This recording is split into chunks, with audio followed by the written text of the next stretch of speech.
దక్కన్ జాతీయవాదం అనేటువంటి సిద్ధాంతం ఏర్పడింది. ముస్లిం సార్వభౌమ అధికారం అనేటువంటి సిద్ధాంతం ఏర్పడింది. 1919 ఫార్ములా వచ్చింది. 1933 ఫార్ములా వచ్చింది.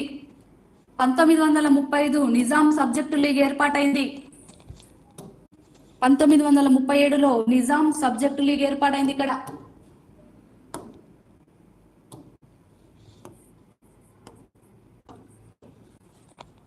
తర్వాత 1937లో అరవముద్ అయ్యంగర్ కమిటీ ఏర్పాటైంది.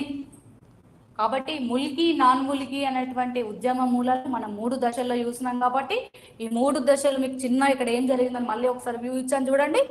53 నుంచి 83 మధ్య అది మొత్తం సాలార్జంగ్ హయాం. సాలార్జంగ్ ప్రవేశపెట్టినటువంటి సంస్కరణలో భాగంగా అక్కడ బయట వాళ్ళ నుంచి ఉద్యోగాలలో నియమించాడు. కాబట్టి ఇక్కడ ముల్కీ ఉద్యమాలు వచ్చినాయి.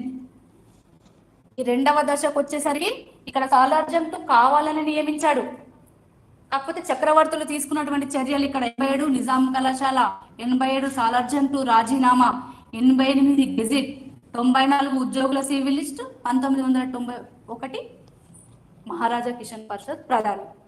ఇదంతా స్టేజ్ 2లో జరిగింది. ఇంకా స్టేజ్ 3కి వచ్చేసరికి 1918 ఉస్మానియా యూనివర్సిటీ, తర్వాత దక్కన్ జాతీయవాదం, ముస్లిం సార్వభౌమాధికారం, 1919 ఫార్ములా, 33 ఫార్ములా, 35 నిజాం సబ్జెక్టులు, 1937 అరవముద్ అయ్యంగర్ కమిటీ.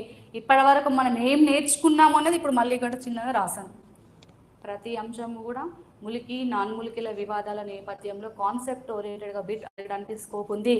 గ్రూప్ 1 ఆస్పిరెంట్స్ ఏది కూడా ఓకే ప్రతి దాన్ని క్షుణ్ణంగా చదవాలి. గ్రూప్ 1 ఆస్పిరెంట్స్ అయినా గ్రూప్ 2 వాళ్ళు ఎవరైనా సరే ప్రతి కాన్సెప్ట్ని క్షుణ్ణంగా చదివితే అంటే మీరు ఏ కాంపిటేటివ్ ఎగ్జామ్ రాసినా కూడా అది ఈజీగా పెట్టగలరు బిట్టు. ఓకే ఇది మన వాళ్ళ క్లాస్.